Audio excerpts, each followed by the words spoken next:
काम बढ़िया रहेगा दबले बढ़िया रहेगा। अरे नहीं खींचेगा, दोनों की दबा रही तो दोनों इसे डाल दीजिए उसको। देखा क्या और होता था दल हो।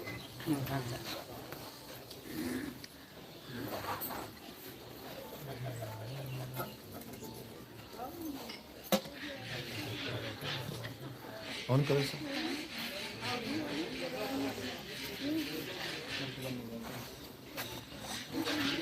बैठ जैसा सा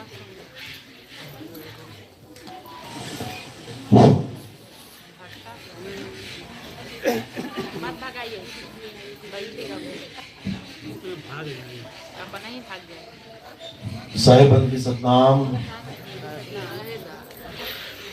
तो आज परमपिता परमात्मा की अपार कृपा से, बंदी छोड़ की अपार कृपा से बनारस में ये मूल ज्ञान का सत्संग आयोजित किया गया है।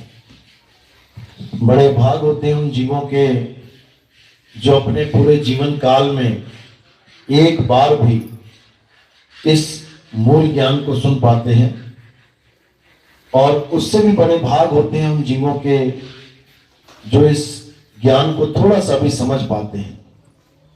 क्योंकि सुनना आसान है, आए बैठे घंटा 2 घंटा सुन के चले गए, लेकिन ये ज्ञान जल्दी समझ में नहीं आता।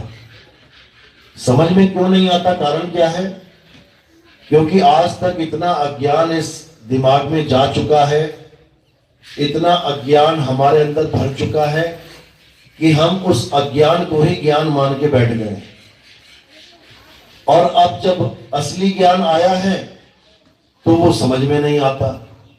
इस कारण इस ज्ञान का लोग विरोध करने लग जाते हैं, लेकिन उनको नहीं पता कि यही वो ज्ञान है जिससे सबका कल्याण होगा। केवल हिंदू का नहीं, केवल मुसलमान का नहीं, केवल सिख का नहीं, केवल ईसाई का नहीं, सारे जगत का, पूरे विश्व का कल्याण इसी मूल ज्ञान से होगा। इसके अलावा ऐसा कोई ज्ञान नहीं है जिससे हम सबका कल्याण हो सके। लेकिन जल्दी समझ में नहीं आता, इसलिए मन में हमेशा दुविधा रहती है, शंका रहती है कि जो आज तक हमें बताया गया वो सच है या ये जो नितिन दास बता रहा है वो सच है। ये शंका, ये दुविधा हमेशा मन में बनी रहती है। कब तक? जब तक हमारे सत्संग आप सीरियल वाइज ना सुन लो। 1 नंबर से आप सत्संग सुनना शुरू करोगे। मैंने इसीलिए सत्संग के पीछे जो नाम दिया जाता है उसमें सीरियल वाइज लिख रखा है। 1 number, 2 number, 3 number, 4 number, 5 number.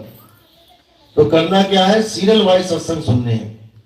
जब आप 1, 2, 3, 4, 5, 6 करते हुए सत्संग को सुनना शुरू करोगे, और जो वाणियों के प्रमाण हैं, जो संतों ने प्रमाण दिए हैं, वाणियां हमारे लिए लिखी गई हैं, रटने के लिए, गाने के लिए नहीं, वाणियां गा गा के पैसा कमाने के लिए नहीं, वाणियां गा गा के पाठ पूजा करवाने के लिए नहीं कि तुम 50-50 हजार के पाठ करवाओ उन वाणियों के द्वारा। फ्री में लिख के गए वो हमारे लिए, हमें मार्गदर्शन करने के लिए, हमें रास्ता दिखाने के लिए। ये हमारी कमाई का जरिया नहीं है कि वाणियां पढ़ ली और उससे पैसे कमाने लग गए। ये वाणियां हमें उस मार्ग की तरफ जाने का इशारा करती हैं जहां पर पहुंच के हमारी मुक्ति होगी। एक एक वाणी में वो गुप्त भेद छुपे हुए हैं जो हमें तब समझ में आते हैं जब आप हमारे सत्संग को सुनेंगे। जब सीरियल वाइज सुनते चले जाएंगे और वाणियों के भेद आपको समझ में आने लग जाएंगे, फिर आपके सामने कोई भी ग्रंथ रख दिया जाए, आप 1 मिनट में समझने लग जाओगे ये वाणी कहां की बात कर रही है, ये ज्ञान कहां का दिया जा रहा है। क्योंकि ज्ञान केवल एक नहीं है कि आप कहोगे केवल एक ही ज्ञान है।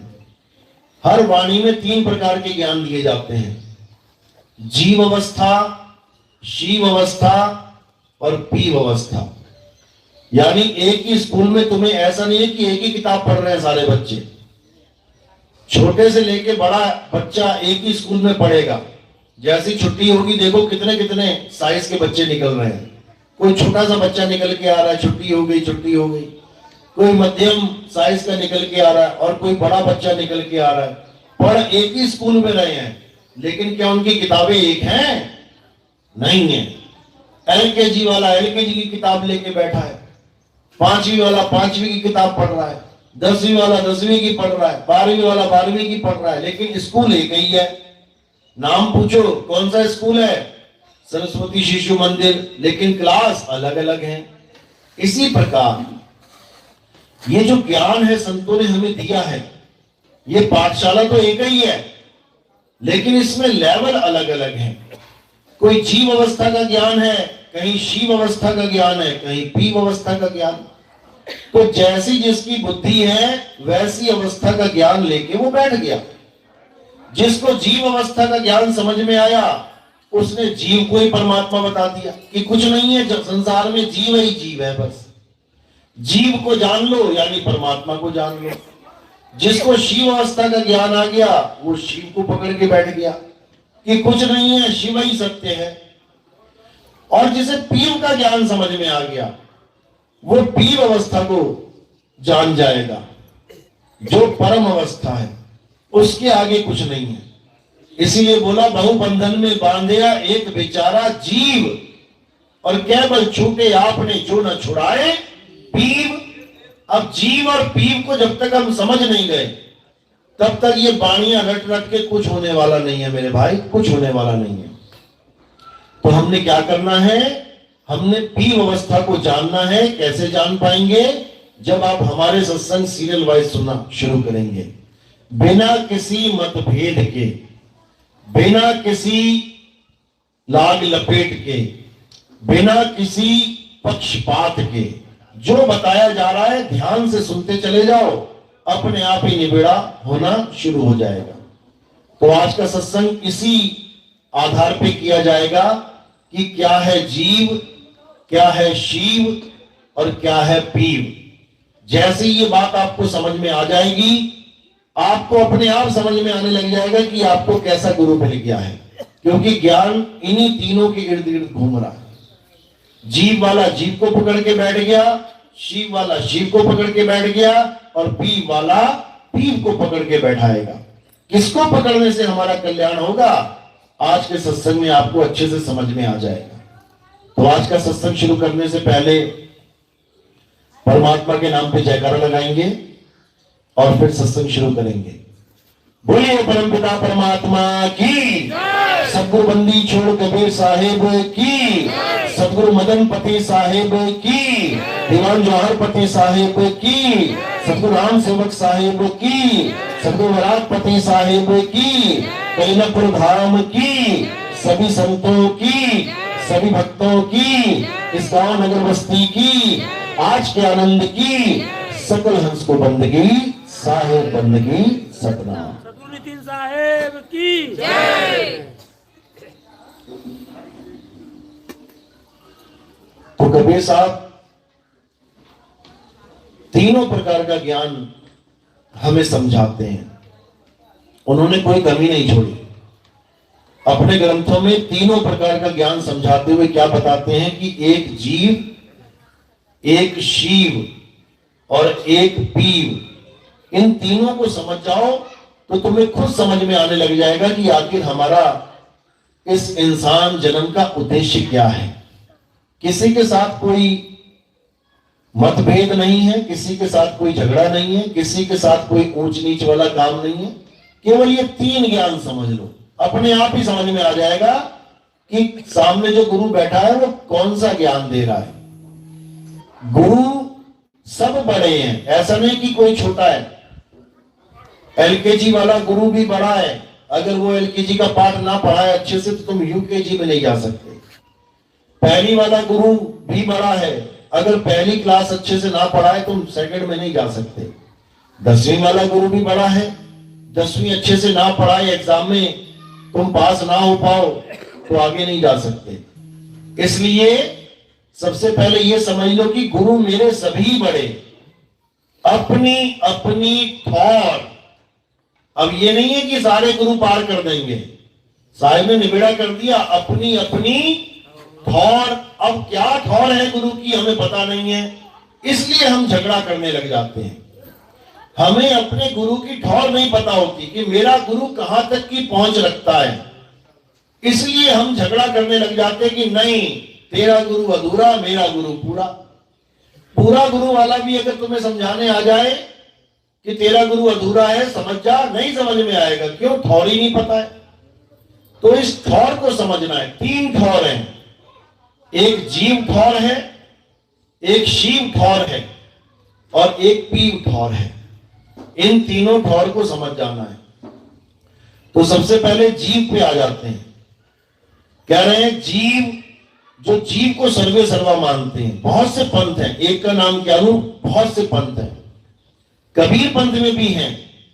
कबीर पंथ में पारक नाम से ये पंथ चलता है। पारक का नाम सुना है? पारक गति इलाहाबाद में मशहूर है, नरसिंहपुर में मशहूर है, बुरहानपुर में मशहूर है। तो ये जो गद्दी है पारक गद्दी, इसमें सब कबीर पंथी भरती हैं। ये बचपन से ही अन्य अन्य लोगों को कबीर साहब की शिक्षा देके कबीर पंथी बनाते हैं। अलग अलग पंथों से आते हैं लोग और उनको साधु भेष देके पूरा बीजक रटवा देते हैं। पूरा बीजक तो रट लेते हैं, जैसे पंडित जी ने गीता रट ली या रामचरितमानस रट ली, ऐसे ये बीजक रट लेते हैं। बिल्कुल तोता बना देंगे इनको। कहीं से भी कोई साकी बोलो, एकदम आवाज आएगी उनकी। अब तोता तो बन गए, लेकिन क्या उस बात को समझ पाए जो बोल रहे हो? बीजक क्या कह रहा है? बहु बंधन में बांधिया एक बेचारा जीव, और केवल छूटे आपने जो न छुड़ाए पीव। बीजक कह रहा है कि एक जीव बंधन में बंधा है, बेचारा। बेचारा का मतलब क्या होता है? परमात्मा। लाचार, लाचार है ये जीव, बंधा हुआ है बंधन में। और बंधन क्या है? जड़ का बंधन है। जीव क्या है? चेतन है। तो गांठ किसकी लग गई? जड़ और चेतन की। अब जड़ और चेतन की गांठ अगर लगी है तो इसका मतलब पहले गांठ नहीं थी, तभी तो लगेगी। अगर शुरू से ही गांठ लगी होती तो वो गांठ है ही नहीं। जो शुरू से ही लगी है वो गांठ कैसे हो जाएगी? गांठ तो लगाई जाती है, और जब लग जाती है तो उसके बाद खोल भी दी जाती है। समझे? तो ये जो गांठ है, ये जड़ और चेतन की गांठ लगी है। अब इस पंथ में जितने भी साधु हैं वो क्या समझाते हैं कि चेतन भी आदि है, अनादि है, और जड़ भी आदि है, अनादि है। दिक्कत यहां आ जाती है। आदि अनादि किसको बोला गया है? आदि पुरुष को। परमात्मा ही आद अनाद है, यानी जिससे पहले कुछ नहीं था। तो परमात्मा एक है, एक समझ में आता है। यानी अगर जड़ या चेतन में से एक को अनादि आदि कह देते, समझ में आ जाती बात। लेकिन ये दोनों को आदि अनादि कह देते हैं कि जड़ भी पहले से था और चेतन भी पहले से है, शुरू से है। अगर जड़ और चेतन दोनों शुरू से है तो फिर अंत तक साथ ही रहेंगे। जब दोनों शुरू से हैं तो इनमें से अंत किसी का हो ही नहीं सकता। अंत उसका होता है जिसकी शुरुआत होती है। जो पैदा होगा वही मरेगा, और जो पैदा ही नहीं हुआ उसकी मौत कैसे होगी? तो जड़ और चेतन दोनों को आदि अनादि कहने वाला ये जो पंथ है, दुर्भाग्य से ये कबीर पंथ है। यानी कबीर पंथ में ही आ गया ये पंथ। हम इसको कबीर पंथ नहीं कहते, हम क्या कहते हैं इसको? समझ जाओ। तो अज्ञानता का नाम है कबाड़। तो ये कबाड़ पंथ है, ये कबीर पंथ नहीं है। क्यों बोला कबाड़ इसको? क्योंकि ये थोथा ज्ञान है। कबीर साहब का जो ज्ञान है वो सार ज्ञान है। कबीर साहब जड़ और चेतन में से सार असार का भेद कर देते हैं, लेकिन ये उसका भेद नहीं कर पाए, परख नहीं कर पाए, इसलिए इन्होंने थोथे को भी अपना लिया। कबीर साहब कहते हैं सतगुरु ऐसा चाहिए जैसा सूप सुहाए, और सार सार तो गही रहे, थोथा दे उड़ाए। अब उड़ाओगे कैसे? जब तुमने उसको आदि अनादि मान लिया तो उड़ाओगे कैसे? वो तुम्हारे पास ही रहेगा। उड़ाने का मतलब होता है खत्म कर देना, खत्म, खात्मा, यानी वो रहे ही ना, तभी तो उड़ाओगे। और उड़ा के फिर वहीं धर लिया तो उड़ाने का फायदा क्या? आप छलनी चलाते हो, आटा छानते हो, अलग अलग कर लेते हो ना। अलग अलग करने के बाद दोनों को फिर मिक्स करके रोटी बना दी तो चलने की जरूरत क्या थी? इसीलिए कबीर साहब इन लोग को समझा रहे हैं, इन्हीं लोग को समझा रहे हैं बीजक में, भाई रे दो जगदीश कहां से आया और कहो कौन बौराया। और ये पढ़ भी रहे हैं इस वाणी को, भाई रे दो जगदीश कहां से आया, यानी दो सत्ताएं आदि अनादि कैसे हो गई, और बगा भी रहे हैं। इतना दुर्भाग्य है इस जीव का कि कबीर साहब की अनमोल वाणी को पढ़ने के बाद भी समझ नहीं पा रहा कि आखिर में बोल क्या रहा हूं। अब कबीर साहब ने इसी बीजक में जीव अवस्था का खंडन किया है कि जीव बिना शब्द के तेरी मुक्ति नहीं हो सकती। क्या बोल रहे हैं? बीजक बतावे वित्त को जो दिन गुप्ता होए, और ऐसा शब्द बता जीव को बूझे बिरला कोई। अब कबीर साहब ने जो बीजक नाम रखा इस ग्रंथ का, बीजक का मतलब क्या होता है? बीज नहीं होता। बीजक का मतलब होता है गुप्त धन को खोजने वाला यंत्र।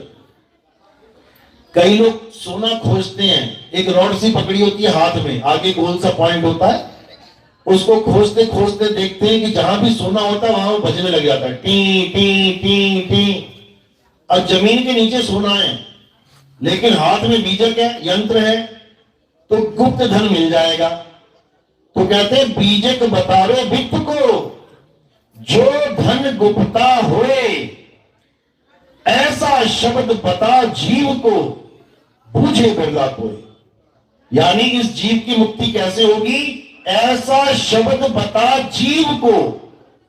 यानी अगर तू पूरा गुरु है तो इस जीव को ऐसा शब्द बता दे जिससे इसकी मुक्ति हो जाए। अब वो शब्द क्या है? उस शब्द का नाम क्या है? वो ये पढ़ तो रहे हैं लेकिन पढ़ने के बाद भी नहीं समझ पा रहे हैं। उस शब्द का नाम क्या है? सार शब्द। सार शब्द ये पढ़ तो रहे हैं दिन रात, वाणी पढ़ते हैं। क्या लिखा है वाणी में? सार शब्द गही बाची हो मानो एतबारा, अक्षर पुरुषिक पेड़ निरंजन हवा की डारा। अब पढ़ तो रहे हैं दिन रात लेकिन इनसे कोई पूछे कि सार शब्द नाम की कोई चीज होती है तो क्या कहते हैं? सार शब्द नाम की कोई चीज नहीं होती। बिल्कुल सिरे से खारिज कर देते हैं। खारिज क्यों करते हैं? कारण क्या है? वो एक कहानी सुनिए ना, अंगूर खट्टे हैं, सुनी ना? एक लोमड़ी होती है, मजे से जा रही होती है और देखती है एक बेल में अंगूर लटके होते हैं, बढ़िया एकदम पीले पीले एकदम पके हुए।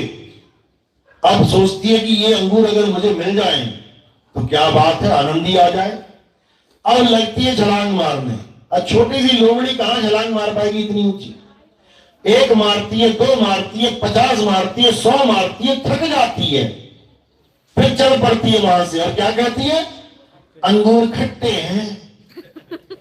क्यों कहती है? कारण क्या है? क्या कारण है? क्योंकि अपने मन को समझाना है। मन को समझाना नहीं तो सोने नहीं देगा ये। जैसे मदन साहब को सोने नहीं दिया इसने।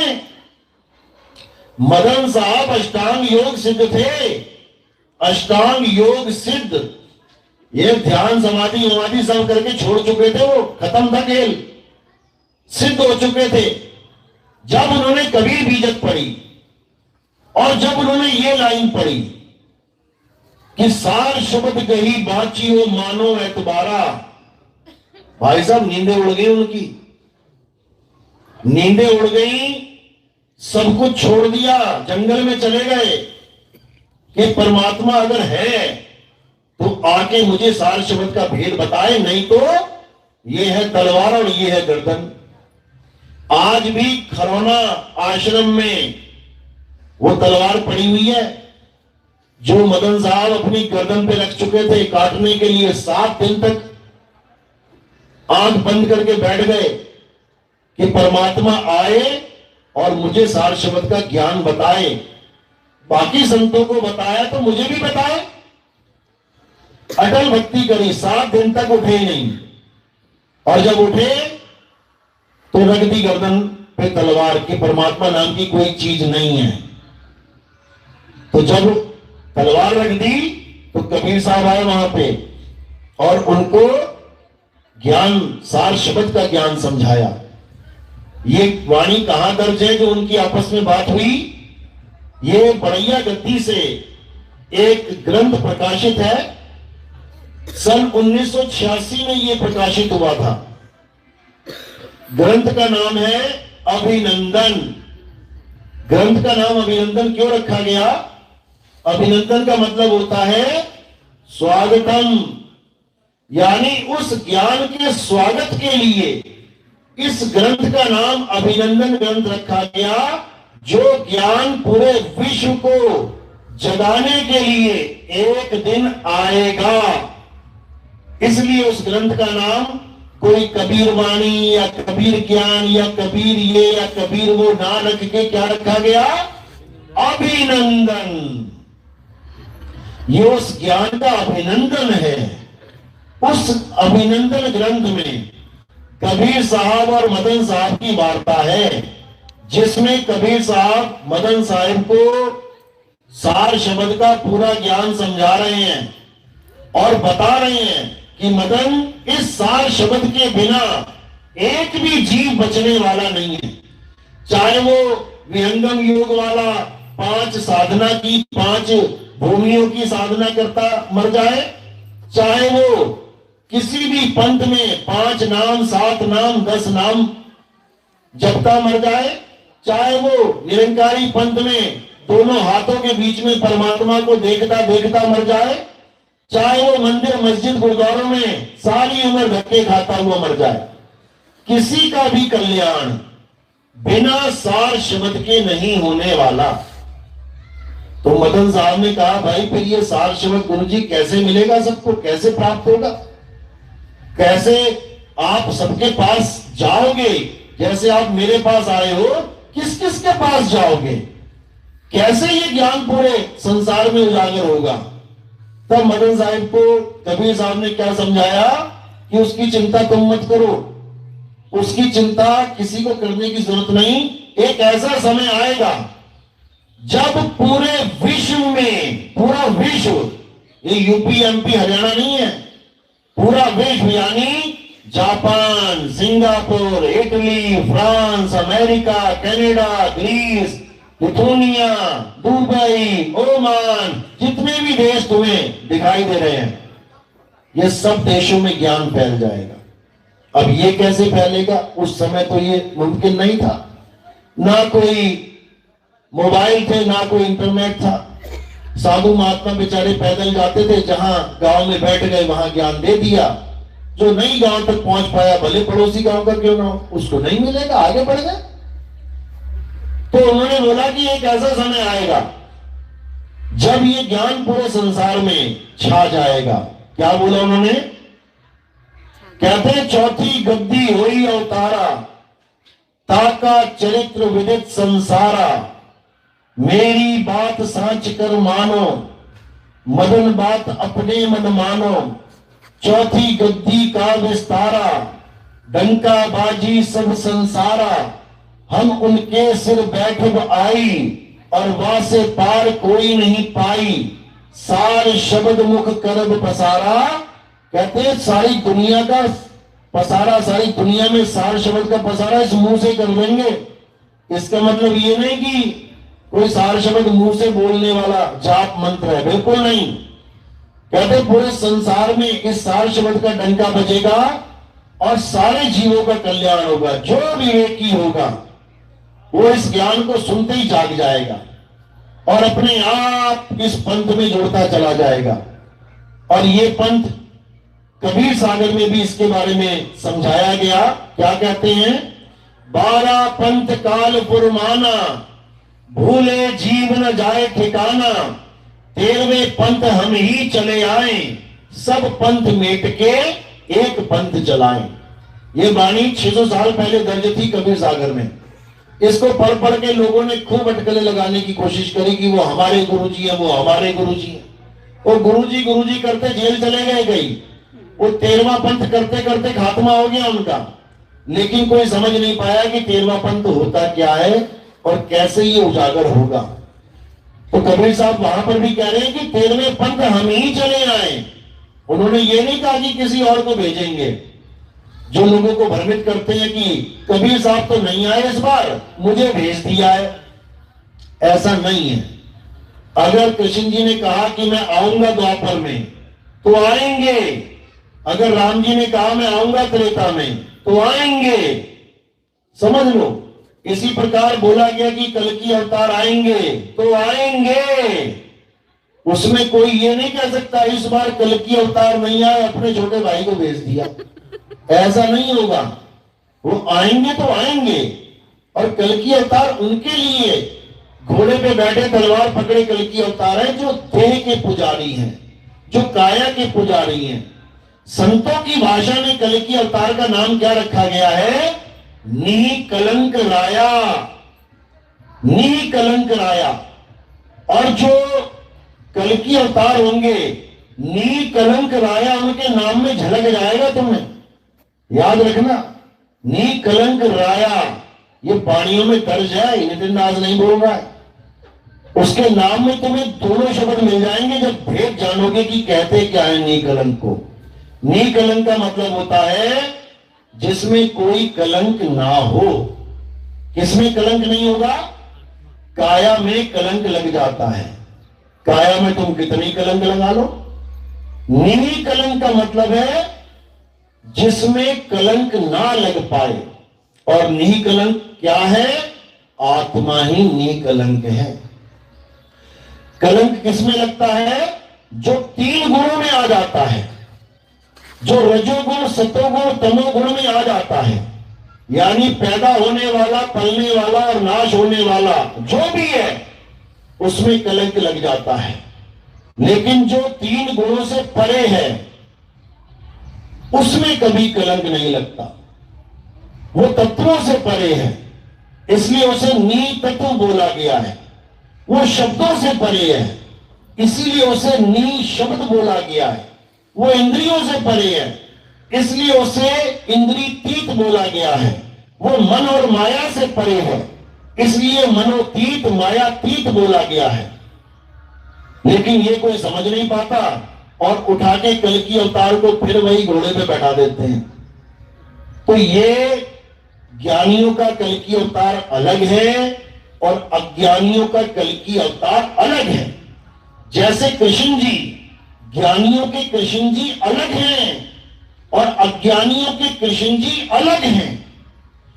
अज्ञानियों के कृष्ण जी के 2 हाथ, 2 पैर, 2 आंख, कान, नाक, मुख, बाल और खाल, हड्डी और मांस है, खून और पसीना है। ये अज्ञानियों के कृष्ण जी हैं।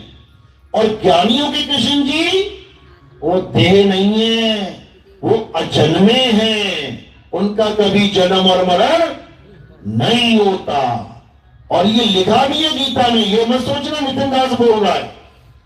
गीता में साफ लिखा है, जो लोग मुझे नर रूप में मानते हैं, नर यानी आदमी, जो मुझे नर रूप में मानते हैं वो अज्ञानी मेरे असली स्वरूप को नहीं जानते। अब बता दो कौन सा बाबा है कृष्ण भगत जो कृष्ण जी को नर रूप में नहीं मानता और राधा को नारी रूप में नहीं मानता? एक भी दिखा दो तुम। हर बाबा कृष्ण जी को शरीर मान के बैठा है। और याद रखना, अगर शरीर तुम्हारा भगवान है तो तुम्हारा भगवान मर भी जाता है। कृष्ण जी के पैर में क्या लगा था? तीर लगने के बाद क्या हुआ था? मृत्यु। अगर तुम्हारा कृष्ण भगवान शरीर है तो शरीर को मारने वाला बड़ा वाला भगवान वो बहेलिया है। क्योंकि हम मरने वाले को छोटा और मारने वाले को बड़ा मानते हैं, तभी तो रावण को छोटा और राम को बड़ा मान रहे हैं। राम ने रावण को मारा, कृष्ण ने कंस को मारा, तो बड़ा कौन हुआ? राम और कृष्ण जी। तो जिसने कृष्ण को मारा वो कृष्ण से भी बड़ा हो गया। तो अज्ञानियों का कृष्ण शरीर है और ज्ञानियों का कृष्ण अजन्मा आत्मा है। इसी प्रकार निकलंक राया वो अजन्मा आत्मा है। हमारे गरीबदास जी महाराज कलम तोड़ महिमा गाते हैं निकलंक राया की। मैंने कई बार डाला भी है यूट्यूब पे, ध्यान से देखना कितना समझाने की कोशिश कर रहे हैं। और कुछ कबीरपंथी हमें समझाते हैं कि भाई तुम तो कल की अवतार की बात कर रहे हो, ये तो काल का अवतार है, तुम नहीं हो काल के अवतार क्या? तुम भी तो काल ही के अवतार हो। कैसे? काल का काम होता है खाना, खा जाना। तुम नहीं खाते क्या? सुबह से शाम तक क्या खा रहे हो? किसी ना किसी जीव को ही खा रहे हो, तो तुम भी काल ही के अवतार हो। क्योंकि काया नाम ही काल का है, काया काल ही है। देव निरंजन सकल शरीरा, तामे भ्रम भ्रम रहल कबीरा। काया नाम ही काल का है, काया से परे दयाल का नाम है। तो ये जीव अवस्था का जो ज्ञान है ये सबसे निम्न ज्ञान है, सबसे छोटे लेवल का। इसमें जीव बेचारा बंधन में रहता है। अब इससे ऊपर का एक ज्ञान है जिसे शिव अवस्था का ज्ञान कहते हैं।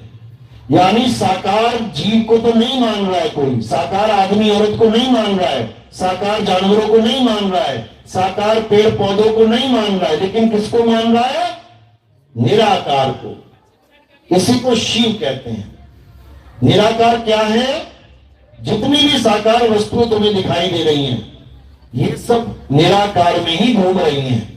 यानी दोनों हाथों के बीच में ये जो गैप है, तुम पूरे आसमान तक ले जाओ चाहे इसे, तुम्हारे मेरे बीच में जो गैप है, जो स्थान, रिक्त स्थान है, खाली स्थान है, उसे निराकार कहते हैं। निरंकारी पंथ में इन्हीं दोनों हाथों के बीच में खाली स्थान दिखा के क्या बताया जाता है कि यही परमात्मा है। अब बेचारा ये जीव जो वैसे ही अज्ञानी है, ऊपर से गुरु भी ऐसा मिल गया, वो इसी को परमात्मा मान लेता है और उसको देख देख के कहता रहता है धन निरंकार मैं तेरी शरण, मैनू बख्श ले, यानी मुझे बख्श लो। अब ये नहीं समझ में आ रहा इसको कि ये निरंकार में ही तो सारे खात्मे चल रहे हैं, सारी तबाही, सारे जितने भी आप देखोगे भूचाल, जितने भी देखोगे, कोई सुनामी, जितना भी तुम देखोगे कोई तबाही मच रही है, वो कैसे मच रही है? इसी निराकार में मच रही है। किसको बख्श लिया उसने? बता दो किसी को बख्शा हो तो? अरे जो गुरु निरंकारी है उसको नहीं बख्शा इसने, वो भी गोलियां लग लग के मरे हैं, उनके भी एक्सीडेंट हो गए, किसमें मरे? इसी निराकार में मरे। तो ये परमात्मा कैसे हो गया? बिल्कुल नहीं, ये तो तुम्हारी मदद तक नहीं कर सकता। तुम किसी कुएं में गिर जाओ, खाली कुआं हो, भले पानी ना हो उसमें, चारों तरफ तुम्हारे परमात्मा है, निराकार है, उसको बोलो जरा मुझे निकालते, निकल जाओगे क्या? यानी तुम ऐसे परमात्मा की शरण में आ गए हो जो तुम्हारी बात भी नहीं सुन सकता, जो तुम्हारी मदद भी नहीं कर सकता। और तुम किसी आदमी से कह देना, चलता हुआ आदमी कोई कुएं के ऊपर खड़ा हो, देख रहा हो तुम्हें, उसको कहो भैया निकाल दे, तुम्हें निकाल लेगा, वो तुम्हें बाहर निकाल लेगा। तो निराकार तो खड़ा देखता रहा और निकालने वाला कोई और हो गया। इसका मतलब उस निराकार से भी कोई बड़ा है। अब केवल साकार मत मान लेना उसको कि वो आदमी साकार है इसलिए उसने मुझे निकाल लिया। साकार तो लाश भी है, साकार तो लाश भी है। जब लाश गिर पड़ती है किसी की तो क्या वो साकार नहीं है? साकार है। तो ना निराकार निकाल पाएगा ना साकार निकाल पाएगा। अगर वो लाश है तो निकालने वाला कौन था? आत्म तत्व। आत्म तत्व की वजह से ये लाश जिंदा हुई पड़ी है और ये किसी को भी निकाल सकती है। इस आत्म तत्व को जानना है, इस आत्म तत्व को पता करना है कि क्या है। ये साकार और निराकार दोनों से न्यारा है, दोनों से। इसीलिए कबीर साहब ने बोला साकार निराकार दोनों से न्यारा और जानेगा कोई जानन हारा। ये सबके बस की बात नहीं है कि जीव और शिव का ज्ञान समझ में आए। इसी शिव को ब्रह्म कहते हैं और इसी साकार को जीव कहते हैं। ये साकार बना बैठा है और ब्रह्म निराकार बना बैठा है। इसीलिए ये लोग इसको ब्रह्म ज्ञान कहते हैं, लेकिन भूल जाते हैं कि ब्रह्म से भी परे कुछ है। और वो क्या है? पार ब्रह्म। ब्रह्म से परे क्या है? पार ब्रह्म। अब ये क्या है? साकार का भी पता लग गया, निराकार का भी पता लग गया, लेकिन ये पार ब्रह्म क्या है ये किसी के समझ में नहीं आ। तो पार ब्रह्म कह लो, परम ब्रह्म कह लो, परम आत्मा कह लो, ये सब उसी के पर्यायवाची नाम है। तो साकार और निराकार यानी जीव और ब्रह्म से परे पार ब्रह्म को जानना है। और जब पार ब्रह्म को जानने वाला गुरु तुम्हें भेद समझाएगा तभी तुम पार ब्रह्म को जान सकते हो, नहीं तो तुम्हारे बस की बात नहीं है कि तुम पार ब्रह्म को जान पाओ। तो कबीर साहब यही समझा रहे हैं कि ब्रह्म बड़ा की जहां से आया। ये पढ़ते हैं बानी है ये लोग, लेकिन समझ नहीं पाते। कह रहे ब्रह्म बड़ा कि जहां से आया और वेद बड़ा कि जिन निर्माया। ई मन बड़ा कि जेहि मन माना और राम बड़ा कि राम ही जाना। भ्रम भ्रम कबीरा फिरे उदास, तीरथ बड़ा या तीरथ का दास। इतनी बात समझ में नहीं आ रही है। कह रहे जो ब्रह्म को बड़ा मानते हो, ये ब्रह्म आया कहां से ये जान लो। ब्रह्म बड़ा की जहां से आया, वेद बड़ा की जिन निर्माया। जो वेदों के पीछे पागल हैं, सोचो वेद लिखा किसने है, किसके द्वारा वेद लिखे गए हैं, वो कितना बड़ा होगा वेदों से। उसने 4 वेद लिखे, वो 5वां भी लिख देता। जिसने 4 लिखे वो 10 भी लिख देता। तो लिखने वाला बड़ा है, लिखी जाने वाली चीज नहीं। ब्रह्म बड़ा की जहां से आया, वेद बड़ा की जिन निर्माया। ई मन बड़ा कि जेहि मन माना, राम बड़ा कि राम ही जाना। वो मन बड़ा है जो कहते हैं जी मन पे कोई काबू नहीं पा सकता, मन ऐसे मन वैसे। कहते हैं वो मन बड़ा या वो मन बड़ा जो काबू हो चुका है, जो लग चुका है लाइन में। ई मन बड़ा कि जेहि मन माना और राम बड़ा कि राम ही जाना।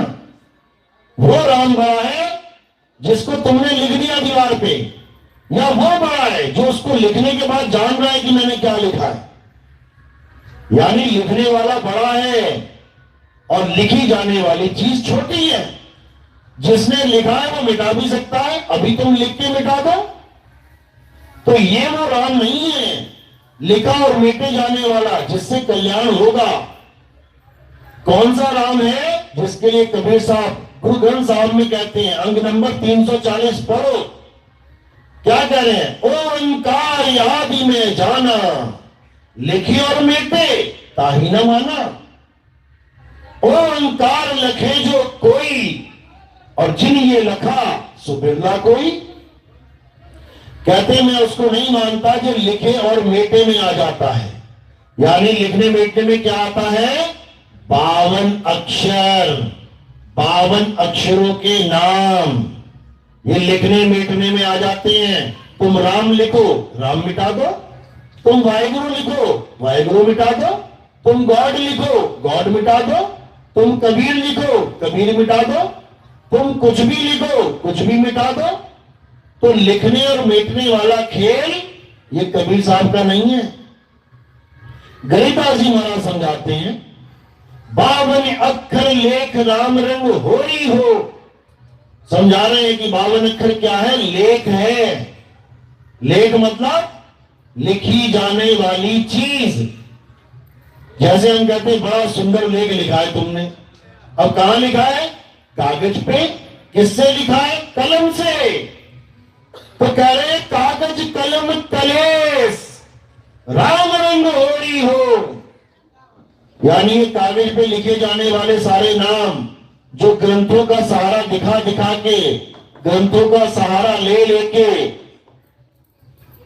ये जितने भी गुरुआ लोग हैं ये तुम्हें दिखाते ग्रंथों में, देखो ये मंत्र यहां लिखा है, यही मंत्र जपना है। देखो ये गायत्री मंत्र यहां लिखा है, यही जपना है।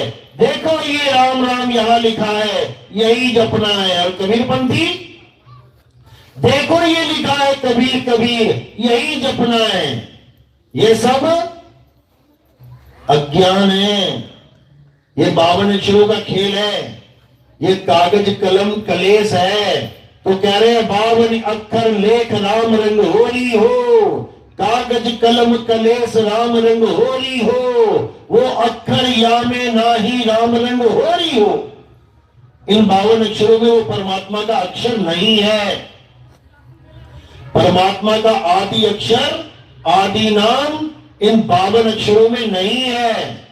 गुरु ग्रंथ साहब 343 पेज नंबर पे क्या लिखा है? बिल्कुल क्लियर। क्या कहते हैं? 52 अक्षर जोरे आन, सकिया न अक्षर एक पहचान। बिल्कुल क्लियर कर दिया कि जितने भी ये गुरु बैठे हुए हैं इन लोगों ने क्या बना लिया ड्रामा? 52 अक्षरों को जोड़ जोड़ के, तोड़ तोड़ के, जोड़ जोड़ के, तोड़ तोड़ के दुनिया भर के नाम बना लिए। एक राम जी को ही मानने वाले अगर 100 गुरु हैं और उनके पास तुम नाम लोगे, तुम्हें 100 अलग अलग नाम पकड़ा देंगे। एक कृष्ण जी को मानने वाले अलग अलग गुरु हैं तो तुम्हें उसी कृष्ण जी के अलग अलग नाम पकड़ा देंगे।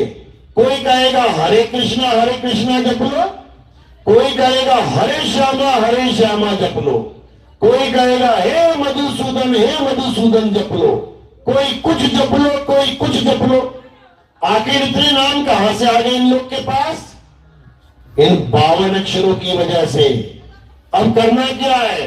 इनसे 52 अक्षर खींच लो, इनसे 52 अक्षर छीन लो। अब बताओ तुम्हारे पास कौन सा नाम है? अभी समझ में आ जाएगा सबको कि क्या लेके बैठे हैं। तो कबीर साहब समझा रहे हैं 52 अक्षर जोड़े आन, सकिया न अक्षर एक पहचान। सत का शब्द कबीरा कहे, पंडित होए सो अन पाए रहे। पंडित जन को एवं व्यवहार और ज्ञानवंत को तत्व विचार। यानी जो असली ज्ञानी होगा वो इन नामों के चक्कर में नहीं पड़ेगा, वो तत्व विचार, वो तत्व ज्ञान को जानेगा कि आखिर किस तत्व के नाम है ये सब। जल, वाटर, नीर, तोय, पानी। जो अज्ञानी होगा वो इसमें से एक एक नाम चुन लेगा जपने के लिए कि मुझे प्यास लगी है मैं वाटर जप लूं, मुझे प्यास लगी है मैं पानी जप लूं, मुझे प्यास लगी है मैं जल जप लूं। लेकिन जो तत्व ज्ञानी होगा वो क्या कहेगा? भैया नाम नहीं चाहिए, तत्व चाहिए, पानी चाहिए, नाम नहीं चाहिए। जो अज्ञानी जीव होता है वो गुरु से नाम लेके घर बैठ जाता है जाके और सोचता है अभी ये नाम जपूंगा तो कभी ना कभी पानी मिल जाएगा। मूर्ख है वो, मूर्ख, महामूर्ख, जो नाम जपने से तत्व की प्राप्ति की आस लगा के बैठा है कि मैं राम राम जपूंगा तो राम मिल जाएगा, राधे राधे जपूंगा तो राधे मिल जाएगी, ओम नमः शिवाय जपूंगा ओम नमः शिवाय मिल जाएगा, अल्लाह अल्लाह करूंगा अल्लाह मिल जाएगा, वाहेगुरु वाहेगुरु करूंगा वाहेगुरु मिल जाएगा। इतना सस्ता सौदा बना लिया इन लोगों ने। लेकिन कबीर साहब क्या कह रहे हैं, अरे लोग को कहां ढूंढे रे बंदे, मैं तो तेरे पास में, ना मैं जप में, ना मैं तप में, ना एकांत निवास में, खोजी हुए तुरंत मिल जाऊं एक पल की तलाश में। अरे कहे कबीर सुनो भाई साधो, मैं तो हूं विश्वास में। कबीर साहब ये समझा रहे हैं कि ये जप तप छोड़ दो, भगवानों का, अल्लाह गॉड वाहिगुरु का नाम जपना छोड़ दो और क्या करो, अपनी सूरत को शब्द से जोड़ लो। लेकिन ये वो शब्द नहीं है जो 52 अक्षरों के द्वारा बनाया जाता है, जो 52 अक्षरों के द्वारा अस्तित्व में आता है, ये वो शब्द नहीं है। अरे 52 भी पैदा नहीं हुए थे, 52 को पैदा करने वाला भी पैदा नहीं हुआ था। कौन? इंसान। ये शब्द तब भी था, ये तब भी था, और ये इंसान खत्म हो जाएगा, 52 अक्षर खत्म हो जाएंगे, ये तब भी रहेगा। इसी को बाबा नानक ने बोला, आद सच जुगाद सच है भी सच, नानक होसी भी सच। यानी ये 52 अक्षरों का खेल नहीं है कि वाहिगुरु वाहिगुरु वाहिगुरु जप लिया। अगर ये वर्णमाला में से 4 अक्षर निकाल दिए जाए, वाह हा गा रा, तो मंत्र ही नहीं उच्चारण हो सकता वाहिगुरु। अक्षर को पैदा करने वाले ने, अक्षर को, जिसने अक्षरों की खोज करी, अगर ये 4 अक्षर ना खोजता, वाह हा गा रा, या फिर ये 2 अक्षर नहीं खोजता, रा मा, या ये 3 अक्षर नहीं खोजता, आ ला हा, तो बताओ कहां से नाम लेके आते तुम? राम का, अल्लाह का, वाहिगुरु का कहां से लेके आते? ये अक्षर खोज दिए गए तो तुमने नाम रख लिए। यही कबीर साहब समझा रहे हैं गुरु ग्रंथ साहब में कि 52 अक्षर जोड़े आन। इस इंसान ने 52 अक्षर जोड़ के दुनिया भर के नाम रख लिए। अब एक होता है कि प्रेम में आके नाम रख लेना। अपने बच्चे का नाम तुमने रख लिया, गुड्डू, गुड्डा, लल्ला, प्यारा, लड्डू, लेकिन एक उसका असली नाम भी होता है ना भाई।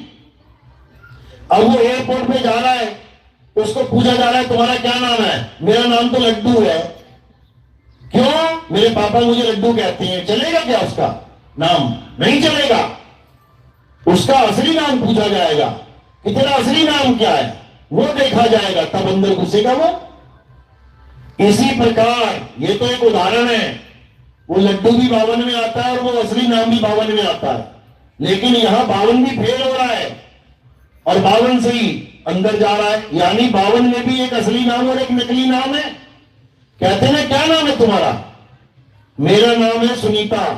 और घर में क्या कहते हैं? घर में जी मुझे कई नामों से बुलाया जाता है। तो असली नाम क्या है, नकली नाम क्या है? बस इसी तरह 52 में भी असली नकली है। इसी प्रकार निअक्षर नाम वो असली है और ये अक्षर वाले नाम ये नकली है लगेंगे, ये भगवान के नाम है सुनने में। राम, वाहगुरु, अल्लाह, गॉड, मुरली मनोहर, मधुसूदन, गोपाल, कन्हैया, कृष्ण, ऐसे लग रहा भगवान के ही नाम है, लेकिन सब नकली है। क्यों? क्योंकि ये जीभ के द्वारा बोले जाने वाले नाम हैं। जीभ है तो नाम है और जीभ नहीं तो नाम नहीं। इसीलिए गुरु ग्रंथ साहब में क्या बोला गया? कृत्रिम नाम कथे तेरे जीपा, सत्य नाम तेरा परा पुरबला। कहते हैं हे प्रभु, जीभ से बोले जाने वाले तेरे सारे नाम कृत्रिम यानी नकली हैं, नकली। इंसानों ने बना दी है अपनी अपनी भाषा में, इंसानों ने बना दी अपने अपने भाव के द्वारा। लेकिन जो तेरा असली नाम है वो क्या है? सतनाम। सतनाम तेरा, तेरा यानी परमात्मा का, काल भगवान अक्षर पुरुष का नहीं कि किसी ने तुम्हें भरमा दिया कि ओम और सोहम सतनाम है। नकली नाम है ये ओम सोहम, इसको सतनाम मत मान लेना गलती से, इंसान जन्म बर्बाद हो जाएगा। तो कह रहे हैं सत्य नाम तेरा परा पुरबला। परा यानी परा, परे, सब नामों से परे, 52 अक्षर के कृत्रिम नामों से परे। और पुरबला, पुरबला पता क्या होता है? कहते हैं मेरे जागे रे पुरबले भाग। पुरबला यानी शुरू से भी शुरू, शुरुआती बिल्कुल, यानी सदा सदा रहने वाला। सत्य नाम तेरा परा पुरबला। उस सत्य नाम को जानो जो परा है, पुरबला है। और वो क्या है? उसी को समझाते हुए कबीर साहब समझा रहे हैं कि हे जीव, जब तक तू उस परमात्मा को, उस परम आत्मा को, परम आत्मा और एक है जीव आत्मा, इसको शरीर मत मान लेना कि जीव आत्मा कोई शरीर है, परमात्मा कोई अलग शरीर है। शरीर का तो नाम ही नहीं लिया। जीव आत्मा, परम आत्मा दोनों अविनाशी हैं और शरीर नाशवान है। कहते हैं ना ईश्वर अंश जीव अविनाशी, यानी जब हम जीव कहते हैं तो वो भी अविनाशी है, और जब हम परमात्मा यानी पीव कहते हैं वो भी अविनाशी है। ये दो अविनाशी हैं, समझ लो। कई जगह इनको दो अक्षर भी बोला गया है, लोग कंफ्यूज हो जाते हैं कि कबीर साहब कह रहे हैं कि यहां पे दो अक्षर जपो, दो अक्षर को जानो। कबीर साहब ने दोनों अविनाशी का भी जिक्र किया है। दोनों अविनाशियों का जिक्र करते हुए एक होने की भी बात करी है। कहते अब तो जाए चढ़े सिंहासन, मिले हैं सारंग पानी, राम कबीरा एक भय है, कोई ना सके पहचानी। क्योंकि ईश्वर अंश जीव अविनाशी। अब अंश कहां समाएगा? अंशी में। जीव कहां समाएगा? पीव में। तभी तो एक होगा। इसी को साहिब ने वाणी के द्वारा समझाया है। क्या कहते हैं?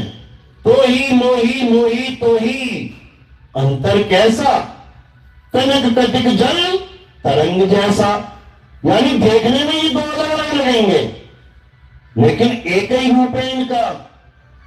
एक अपने रूप को जानता है इसलिए पीव है, और एक अपने रूप को नहीं जानता इसलिए जीव है।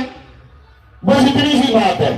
समुंदर और समुंदर की लहर दोनों एक जगह दिखेंगी, तुम्हें अलग नहीं कर सकते इनको। ऐसा हो सकता है समुंदर यहां पर आए और लहर वहां गलियों में घूम रही है? समुंदर और समुंदर की लहर एक ही है। बस भेद क्या है कि एक अचल है और एक चलायमान है।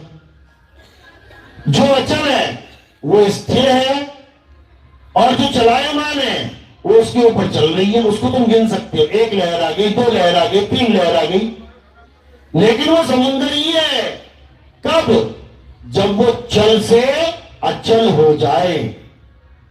इसी अचल को पीव कहते हैं और इसी चलने वाले को जीव कहते हैं। बस इतना समझ लो।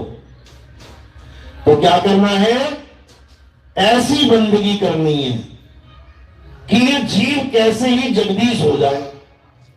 तो कह रहे हैं कोटि तो ब्रह्मा भय और कोटि भय ईश, साहिब तेरी बंदगी से ये जीव हुए जगदीश। यानी तेरी बंदगी से ये जीव जगदीश हो जाएगा। इस बात को मानने को भी तैयार नहीं है कई लोग। जो ये वाणियां गा गा के सुना रहे हैं, वही इस वाणी को मानने को तैयार नहीं है कि नहीं नहीं नहीं, जीव कभी जगदीश नहीं हो सकता। कारण क्या है? कारण ये है कि वो कभी जीव से जगदीश हो ही नहीं पाए। कारण ये है, क्या बेटा कभी बाप नहीं बन सकता? बन सकता है, लेकिन जो कभी बाप बना नहीं, वो कभी इस बात को नहीं मानेगा। और जो बाप बन गया, वो क्या करेगा? अरे मैं बेटा भी था, मैं बाप भी हो गया। तो ये ज्ञान ऐसा ज्ञान है जिसको अटपट ज्ञान कहते हैं। अटपट ज्ञान कबीर का, झटपट लखा न जाए, और जो इसको झटपट लखे तो सब खटपट मिट जाए। ये सारी खटपट तुम्हारी खत्म हो जाएगी जब तुम्हें ये ज्ञान समझ में आ जाएगा।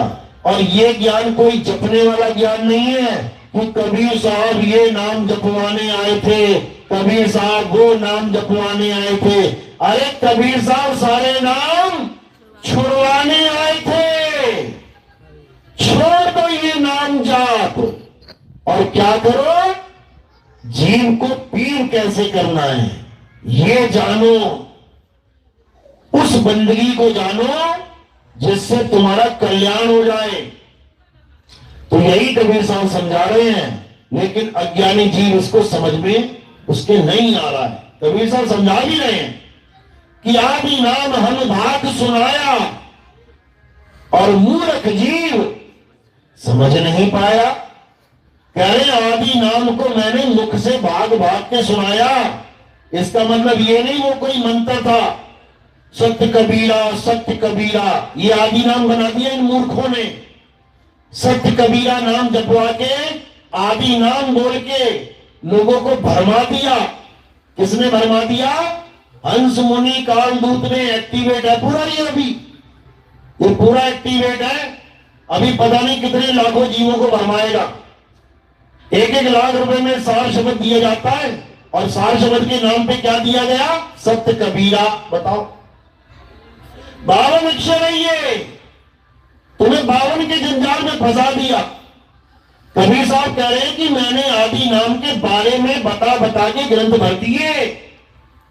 मैंने ये बता बता के ग्रंथ भर दिए कि वो आदि नाम अबोल है, अज्ञेय है, अनाम है, निअक्षर है, निशब्द है। कितनी जगह देखोगे, हर जगह उन्होंने निशब्द निअक्षर का भेद समझाने की कोशिश करी, लेकिन ये मूर्ख जीव समझ नहीं पाया। तो अब क्या समझना है? आदि नाम को समझना है। आदि नाम यानी 52 अक्षरों से परे तुम्हारा सत्य स्वरूप, वही आदि नाम है, वही निज नाम है। क्या है निज नाम? सत्य स्वरूप। सत्य स्वरूप ही तुम्हारा निज नाम है। वाणी में गाया भी कबीर साहब ने, लेकिन ये अज्ञानी गा तो लिए, समझ नहीं पाए। क्या गाया? कहते हैं सत्य स्वरूपी नाम साहिब का, सो निज नाम हमारा। अब बताओ, सत्य स्वरूपी नाम साहिब का, कौन से साहिब का नाम सत्य स्वरूपी है और कौन से साहिब का नाम तुम्हारा नाम है? अगर सत्य स्वरूपी साहिब का नाम सत्य कबीर है तो तुम्हारा नाम भी क्या होना चाहिए? सत्य कबीर, क्योंकि दोनों एक हैं। लेकिन इन मूर्खों को समझ में नहीं आया कि आदि नाम, ये सार नाम, ये सार शब्द कहते किसे हैं, और आ भी नहीं सकता जब तक परम पिता परमात्मा की कृपा ना हो जाए, जब तक बंदी छोड़ की दया ना हो जाए। भाई साहब, इस ज्ञान को कोई माई का लाल नहीं समझ सकता। जितना बड़ी मर्जी बड़ा ज्ञानी ध्यानी हो, कितना ही बड़ा वेदांती पंडित हो, कितना ही बड़ा आचार्य बना बैठा हो, इस ज्ञान को समझ नहीं सकता। उसके बस की बात नहीं, नकल मार सकता है। आज हमारे सत्संग सुन के ये राधे राधे जपने वाले, ये बड़े बड़े अपने नामों के आगे आचार्य आचार्य लिखने वाले, ये सब नकल मार के केवल बातें करना जान गए हैं, बड़ी बड़ी बातें कर रहे हैं। लेकिन जब इनसे पूछ ले कोई कि अचल है क्या, अचल अवस्था कहते किसे हैं, अचिंत है क्या, अचिंत कहते किसे हैं, जमीन निकल जाएगी पैरों से।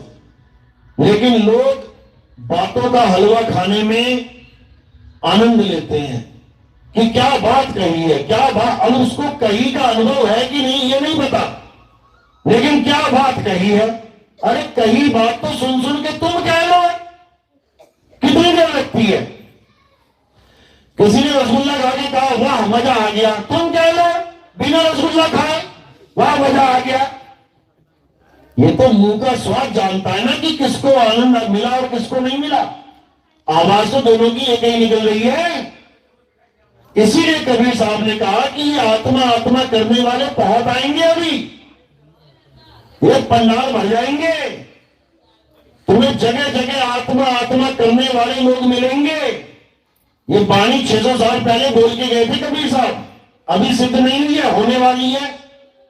क्या कहते हैं कबीर, आत्म ज्ञान का पड़ा नगर में शोर, और पूछो कैसी आत्मा तो देते दांत निपोड़। ये वाणी भविष्य के लिए बोली गई थी, ये वाणी उस समय के लिए नहीं थी। उस समय तो आत्मा को जानता ही कोई नहीं था, हिंदू मंदिरों में उलझा पड़ा था, मुसलमान मस्जिदों में। ये आत्मा का ज्ञान इस समय के लिए बोला गया है, जब हमारे सत्संग सुन सुन के ये कोई आचार्य, ये कोई वृंदावन में बैठे हुए पीले कपड़े पहन के राधे राधे जपने वाले आज तुम्हें समझाने में लगे हैं तू परमात्मा का अंश है, तू अविनाशी है, तू आत्मा है। अरे आत्मा है तो क्या करे, राधे राधे जपे क्या? अगर वो आत्मा है तो क्या राम राम जपे? अगर वो आत्मा है तो क्या अल्लाह अल्लाह करे, वाहिगुरु वाहिगुरु करे? अरे वो आत्मा है तो अपने स्वरूप को जाने। अगर वो आत्मा है तो इस काया से परे अपने सत्य स्वरूप को जाने। अध्याय 3 17वां श्लोक, ये नहीं बोला गया कि हे अर्जुन तू राधे राधे जप, हे अर्जुन तू राम राम जप, हे अर्जुन तू हरे कृष्णा कर। क्या बोला गया? हे अर्जुन, जो अपनी आत्मा में रमा करते हैं, जो अपनी आत्मा में तृप्त हैं, जो अपनी आत्मा में संतुष्ट हैं, उनके लिए कोई धार्मिक कर्म कर्तव्य लागू ही नहीं होता, लागू ही नहीं होता। और इन लोगों ने आत्मा को छोड़ के सब कुछ लागू करवा दिया, सब कुछ लाद दिया तुम्हारे सिर पे। राम राम भी जपले, राधे राधे जपले, अल्लाह अल्लाह जपले, वाहिगुरु वाहिगुरु जपले। मंदिर चला जा, मस्जिद चला जा, गुरुद्वारे चला जा, चर्च चला जा, पूजा कर ले, पाठ कर ले, हवन कर ले, यज्ञ कर ले, ये कर ले, वो कर ले, बस आत्मा को मत जान जाना। क्यों? अगर आत्मा को जान गया तो हमारा धंधा बंद, धंधा चौपट हो जाएगा। अगर ये जीव आत्मा को जान जाएगा, इसलिए आत्मा आत्मा करना तो सीख लिया, लेकिन धंधा मंदा ना हो जाए, इसलिए राधे राधे नहीं छूट रहा है, इसलिए राम राम नहीं छूट रहा है, इसलिए अल्लाह अल्लाह वाहिगुरु वाहिगुरु नहीं छूट रहा है। बातें तो आत्म तत्व की हो रही हैं, लेकिन अक्षर में उलझे पड़े हैं। तो कबीर साहब ने क्या बताया कि 52 अक्षर जीव आधारा, जिस दिन लकवा मार गया जपना राधे राधे, जिस दिन लकवा मार गया जपना अल्लाह अल्लाह, जिस दिन लकवा मार गया जपना वाहिगुरु वाहिगुरु। लकवा मारने के बाद क्या काम करेगा? केवल श्रोता काम करेगा, ये जीव काम नहीं करेगी, ये हाथ काम नहीं करेगा, माला पकड़ने लायक नहीं रह जाओगे, समझ लो। लेकिन लकवा मार भी गया तब भी सुरत के द्वारा तुम साधना कर सकते हो, क्योंकि साधना का मतलब नाम जाप होता ही नहीं है। साधना का मतलब होता है निशाना साधना। तीर का निशाना साधा जाता है और कहा जाता है, सीधे निशाने में लग जाता है। साधना का मतलब ही मंत्र जाप नहीं है। साधना का मतलब माला फेरना नहीं है। साधना का मतलब मंदिर मस्जिद गुरुद्वारे जाना नहीं है। साधना का मतलब किसी नदियों में गोते मारना नहीं है। साधना का मतलब हवन यज्ञ पूजा पाठ करना नहीं है। साधना का मतलब है शब्द में सुरत को साधना। इसलिए कबीर साहब कहते हैं, कहें कबीर सुनो भाई साधो, निशाना साधो। निशाना कोई मारे संत सुजान। जिसका निशाना लग जाएगा वो यहां से निकल जाएगा, और जो चूक गया समझ लो फिर 84 में ऐसे धक्के खाने को मिलेंगे, ना गुरु ना चेला, कोई काम नहीं आएगा वहां पे। इसलिए साहिब ने समझा दिया, एक डाल दो पंछी बैठे, कौन गुरु कौन चेला। गुरु की करनी गुरु भरेगा, चेले की करनी चेला, तो उड़ जा हंस अकेला। यानी हंस को अकेले ही अपने घर जाना है। और कैसे जाएगा? जब उसे घर का एड्रेस मिल जाएगा। अरे कहां से आया, कहां जाएगा, खबर करो अपने तन की। क्यों बोला तन की? क्योंकि इस तन में तू आया है और इस तन को तू छोड़ के जाएगा। अब जिस दरवाजे से आया है अगर उसी दरवाजे से निकल गया तब तो समझ लो पहुंच जाएगा घर।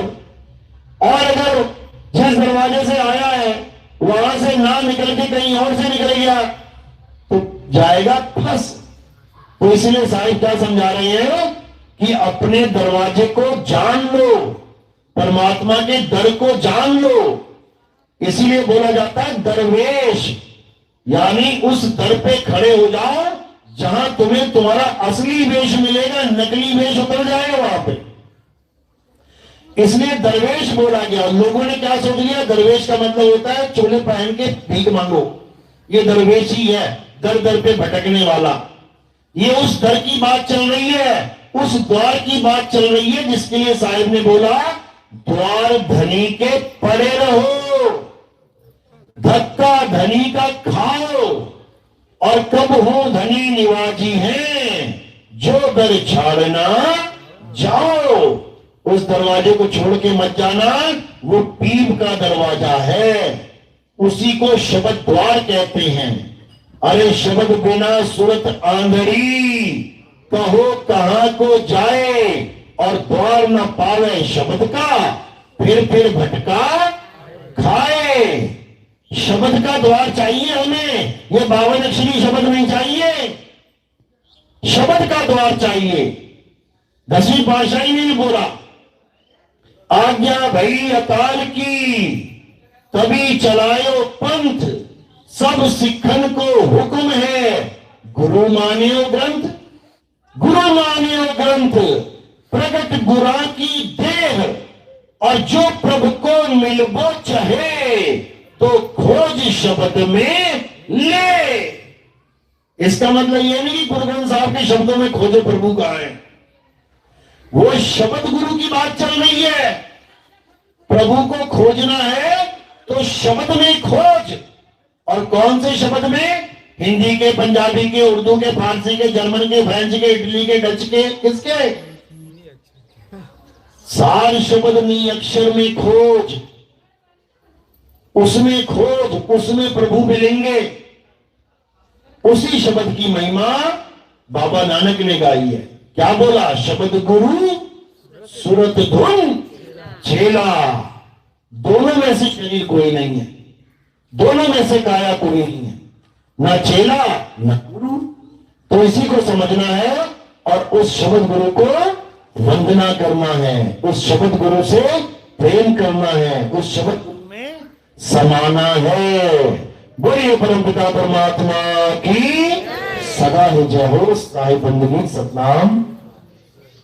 अब आरती का समय है। आरती कैसे करते हैं समझ लो।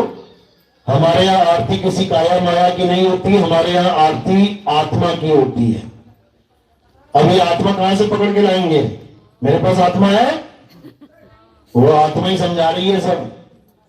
तो इसी आत्मा को गुरु मान के पूजा जाता है हमारे यहाँ। हमारे यहाँ अविनाशी की पूजा होती है, नाशवान देह की नहीं। अविनाशी की आरती गावे सत्य कबीर। गाते तो हैं ये लोग, लेकिन जान नहीं पाते कि किस अविनाशी की पूजा कबीर साहब कह रहे हैं। ये जीव की पूजा करवा देते हैं, ये जीव को अविनाशी कह के पूजा करवाने में लगे हैं, जबकि आत्मा की पूजा होती है। संत हमारी आत्मा, हम संतन के जीव, और संतन हम में रम रहे, जीव माखन में घी। तो हमारे यहाँ आत्मा की पूजा होती है। तो आत्मा की पूजा कैसे करनी है? थोड़े से फूल लेने हैं और मेरे सिर के ऊपर रख देने हैं। सिर के ऊपर क्यों रखते हैं? क्योंकि पैर से लेके सिर की चोटी तक वो नाशवान काया है, और हमने इन फूलों को कहां समर्पित कर दिया? काया से परे। जब काया से परे कर देते हैं इसको, तो ये आत्मदेव के चरणों में समर्पित हो जाते हैं, ये शब्द गुरु के चरणों में समर्पित हो जाते हैं। तो आरती आपने ऐसे ही करनी है। सेवा में कोई योगदान करना चाहेगा, क्योंकि आपको पता है कि हमारा प्रचार टीवी चैनलों में भी आता है। साधना टीवी और ईश्वर टीवी में सुबह से लेकर शाम तक हमारा प्रचार चलता है। उसमें माया का भी रोल है, बिना माया के ये काम होना सिद्ध हो नहीं सकता। तो इस काम के लिए आप लोगों की दी हुई सेवा यूज की जाती है। जो आप बंदगी में कुछ भी देते हैं, वो हम किन्हीं आश्रमों में ना लगा के, किन्हीं संगमरमर में ना लगा के, हम वो प्रचार में लगा देते हैं, ताकि पूरे विश्व में बैठे मालिक के जीव इस ज्ञान को समझ पाएं, इस सत्य को जान पाएं, और 52 अक्षरों के जाल में जो उलझ चुके हैं, वो 52 अक्षरों के जाल से निकल जाएं। हमारा जो टीवी में प्रोग्राम आता है, उसी में हमने नंबर दे रखा है। हजारों फोन आ चुके हैं अलग अलग देशों से, अलग अलग लोगों के, अलग अलग पंथों से, और धीरे धीरे करके यूट्यूब चैनल से जुड़ते जुड़ते इस ज्ञान को समझ रहे हैं। ये सब आपके ही योगदान से सिद्ध हो सकता है, और कैसे नहीं। और हम क्या करते हैं आपकी सेवा का? हम गीता छपवाते हैं, और उसी में संतों की वाणी भी सम्मिलित करते हैं, क्योंकि गीता का ज्ञान समझना भी बहुत जरूरी है, और संतों की वाणी समझना भी बहुत जरूरी है। गीता का ज्ञान जब आप समझ जाते हैं, तो संतों की वाणी को समझना बहुत आसान हो जाता है। नहीं तो अगर आप डायरेक्ट संतों की वाणी पढ़ेंगे, तो आपको ऐसा लगेगा कि संत हिंदू धर्म का विरोध कर रहे हैं। आप देखेंगे कि बहुत से लोगों ने कबीर साहब को बिल्कुल किनारे कर दिया अपने जीवन से। हिंदू धर्म में आप कबीर साहब की बात कहीं जाके करोगे, तो आपको एकदम टेढ़ी निगाहों से देखा जाएगा, और क्या बोलेंगे? अरे ये तो मुसलमान हैं, ये तो देवी देवता की पूजा ही नहीं करते, ये तो मुसलमान पंथी बन गए हैं। कबीर पंथ को मुसलमान पंथ बोला जाता है केवल इसी कारण कि कबीर पंथ में देवी देवताओं की पूजा निषेध है। लेकिन जब आप गीता का ज्ञान समझेंगे और गीता में देखेंगे क्या बोला गया है कि हे अर्जुन, अध्याय 7 23वां श्लोक, हे अर्जुन, जो देवी देवताओं की पूजा करते हैं वो अल्प बुद्धि जीव हैं, वो कभी मुझे नहीं जान पाते, वो कभी मेरे लोक को नहीं पहुंच पाते। देवताओं की पूजा करने वाले देवलोक को जाते हैं, पितरों की पूजा करने वाले पितरलोक को जाते हैं, भूतों की पूजा करने वाले भूतों के लोक में जाते हैं। ये अज्ञानी कभी मेरे सत्य स्वरूप को नहीं जान पाते। आज हमारे सत्संग सुन सुन के जो 40-40, 50-50 साल से गीता का अध्ययन करते थे, आज उन्हें गीता की एक एक बात का सच पता लग रहा है। इस मूल ज्ञान को प्राप्त करने के बाद, यानी इस मास्टर की को प्राप्त करने के बाद, सारे ग्रंथों के ताले खुल जाते हैं। एक एक बात समझ में आ जाती है कि गीता कहां पर जीव अवस्था की बात कर रही है और कहां पे तीन अवस्था की बात कर रही है। जहां पर बोला जा रहा है कि ये आत्मा शरीर धारण करके नाना प्रकार की योनियों में भ्रमण कर रही है। कौन सी अवस्था की बात है? जीव अवस्था की बात है। ये जीवात्मा की बात चल रही है। अध्याय 2 भरा पड़ा है, पढ़ लेना। और उसी अध्याय 2 में 24वां श्लोक जहां पे बोला जा रहा है ये आत्मा छेद्य है, ये आत्मा अदा है, ये आत्मा अशोष्य है, ये आत्मा अचल है। अचल अचल सदा स्थिर रहने वाली है। ये किसकी बात चल रही है? ये 3 अवस्था की बात चल रही है। वो गीता पढ़ने वाले आज तक नहीं समझ पाए थे कि ये कैसे बोला जा रहा है। एक तरफ तो कह रहे हैं कि नाना प्रकार की योनियों में भ्रमण करती है, और एक प्रकार कह रहे हैं, एक जगह कह रहे हैं कि ये अचल है, सदा स्थिर रहने वाली है। दिमाग के कीड़े मर गए थे इनके सबके खोजते खोजते। लेकिन जैसे हमारा सिस्टम सुनने में आया, 50-50 साल पुराने खोजियों ने सरेंडर कर दिया। सरेंडर इसको कहते हैं मूल ज्ञान का डंका, इसको कहते हैं संतों का आशीर्वाद। जब संतों का आशीर्वाद मिल जाता है तो हर प्रकार का ज्ञान खुल जाता है। बोलिए परमपिता परमात्मा की सदा ही जय हो। साहिब बंदगी सतनाम सतनाम।